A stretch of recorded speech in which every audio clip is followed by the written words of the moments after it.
Le Monde, n'avez-vous pas l'impression que le pouvoir s'est efforcé de faire obstacle à la tenue des élections qui devaient avoir lieu en décembre 2017, selon l'accord politique signé à Naën plutôt sous l'égide de l'Église catholique? Je n'ai pas à juger un partenaire. L'ONU n'est pas garante de cet accord et ne l'a pas signé. Je ne suis pas là pour défier les autorités mais pour maintenir le contact avec tous les acteurs, sans être complice d'aucun, afin de pouvoir les influencer positivement. Si ma neutralité est mise en doute, c'est terminé. Si un facilitateur n'est plus accepté, il ne sert plus à rien.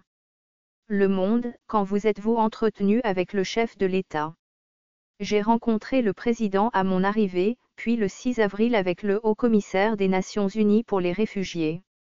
Nous avons eu des discussions franches sur la situation sécuritaire, sur la tenue des élections, sur le rôle de la mission. Ce n'est pas mon style de dissimuler la vérité ou de dire ce que le pouvoir veut entendre. Je passe les messages. Le Monde, comment vous assurez-vous que des casques bleus ne mènent pas d'opérations conjointes avec des militaires congolais figurant sur la « liste rouge » de l'ONU pour des crimes commis dans l'exercice de leurs fonctions? Je n'ai pas connaissance d'opérations menées avec des soldats congolais inscrits sur notre liste rouge. Notre procédure de vérification préalable est rigoureuse et vise à lutter contre l'impunité. Notre appui militaire à l'armée congolaise est dans l'intérêt de la population civile. Je veillerai à cela. Le Monde, un rapport d'enquête réalisé par les autorités congolaises daté du 10 mars pointe des actes de torture commis par les forces de sécurité lors des dernières manifestations à Kinshasa. De graves violations des droits humains par l'armée ont été documentées dans l'Est et le Centre. Comment gérez-vous cet aspect délicat du partenariat avec le pouvoir congolais? C'est un équilibre qui n'est pas toujours facile.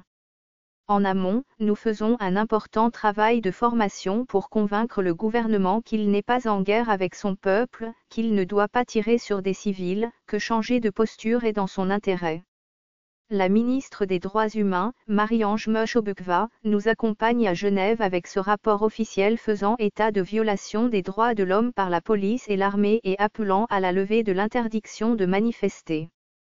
C'est un vrai pas en avant. Si on arrive à ce que ces élections se tiennent, que la mentalité des forces de sécurité change et que les manifestations pacifiques se déroulent, ce n'est pas rien.